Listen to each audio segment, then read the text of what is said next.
Let's talk about Lucy Letby. The Lucy Letby case is terrible. It really is. What an absolute shambolic lowlife of an individual she really is. What she has put those poor families through. This article though tells us even more. https://www.bbc.co.uk/news/UK-66120934. This appears to be the big reason why the saga has run on since 2015. 8 years is a long time. This where the problem is. Managers apparently tried to cover things up. Phrases such as all emails will cease. For the love of the baby Jesus. I don't know what planet this manager was on, but in my opinion it wasn't a good one. This is poor management in my opinion.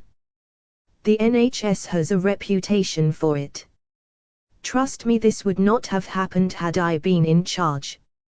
I would have kicked Letby out immediately and the police would be under pressure not to hang around for another 8 years. This is a big problem within the NHS. No manager seems to ever take responsibility for a mistake.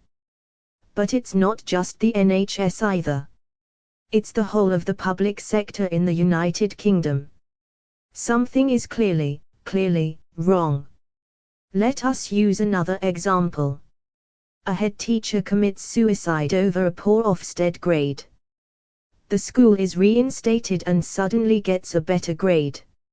Similar things happen at councils all the time.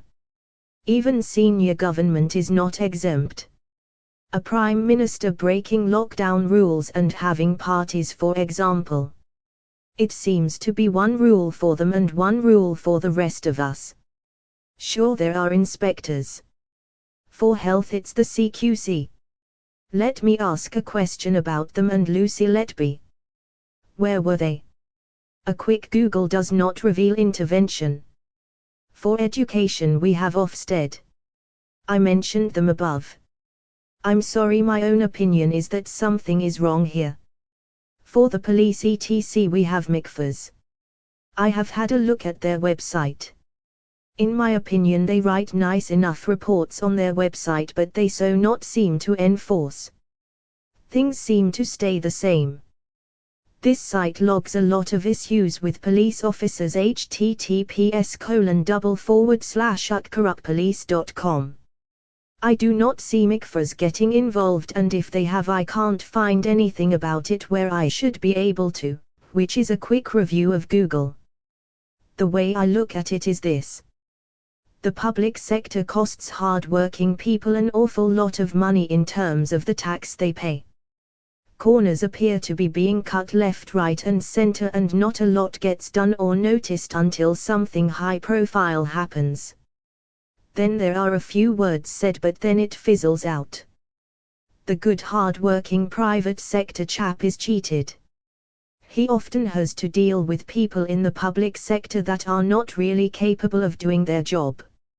In a lot of cases, and certainly a lot that I have seen, public sector managers are more often than not over-promoted into positions that they are clearly incompetent for.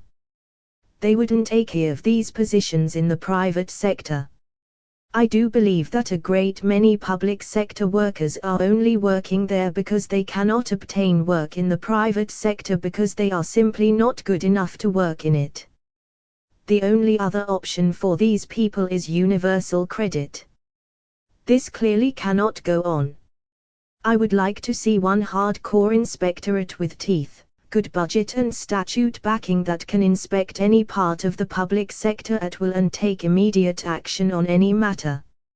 Anything from a meter cupboard or an individual AA-grade civil servant right up to an entire government department. A uniformed inspectorate too. Private sector subcontractors and outsourcers to the public sector should be included too. This would replace all the other inspectorates, including the ones I mention here. I have mentioned my ideas for a national inspection force's other blogs on this website. Imagine the scenario. You are a public sector worker. You visit your local branch of Greggs at lunchtime for your sandwiches. You see a uniformed inspector in the store. You should at that point be scared witless in case they are going to inspect you that day and what your result would be. Would you have a job at the end of the day? My own opinion is that would turn the public sector around within 1 to 2 years. I also believe it would cut complaints and that public services would start to get it right first time.